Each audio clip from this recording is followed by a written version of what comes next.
यह कोई काल्पनिक कहानी या फिल्म की कहानी नहीं है, बल्कि आंखों देखा सच है। मैं कंपनी की ओर से पिकनिक पर गया हुआ था। पिकनिक शहर के बाहर एक रिसोर्ट में थी। पहले कंपनी के लोगों ने क्रिकेट और अन्य खेल खेले, उसके बाद रिसोर्ट में ही बने वाटर पार्क में चले गए।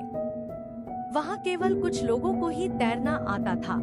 वो सब गहरे पानी में तैर रहे थे, बाकी सब कम गहरे पानी में तैर रहे थे।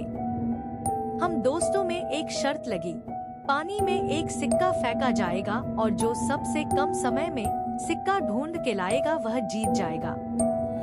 सबने बारी बारी से गोता लगाया, मगर किसी को सिक्का मिला तक नहीं। अगली बारी मेरी थी।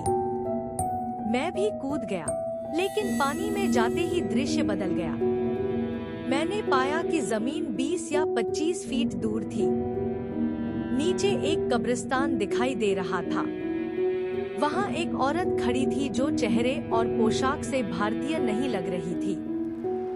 उसके हाथ में वही सिक्का था। वह अपना हाथ ऊपर की ओर करके खड़ी थी। ऐसा लग रहा था मानो कि वो मुझे ही सिक्का देने के लिए खड़ी हो। मेरे डर की कोई सीमा नहीं थी। मैं डर के मारे कांप गया। मैंने झटके से अपना हाथ छुड़ाया। हाथ छुड़ाते ही कब्रिस्तान और महिला दोनों गायब हो गए और मैंने अपने आप को पूल में पाया।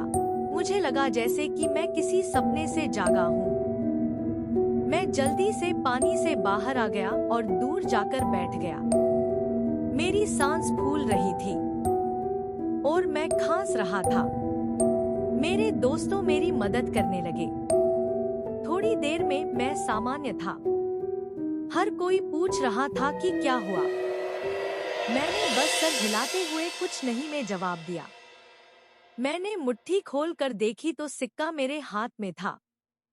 ये देख मेरे दोस्त खुशी से उछलने लगे और मुझे बधाई देने लगे। दोस्तों ने फिर से शर्त लगाई, मगर मैं फिर से पानी में नहीं गया। शाम हो गई थी। हमारी बस जाने वाली थी। हम कुछ लोग सिगरेट पीने बाहर चले गए। मेरे दोस्त मजाक कर रहे थे और जोर जोर से हंस रहे थे। सामने खड़े एक अंकल हमारी बातें गौर से सुन रहे थे और बीच बीच में तड़का भी मार रहे थे। मैं चुपचाप खड़ा था।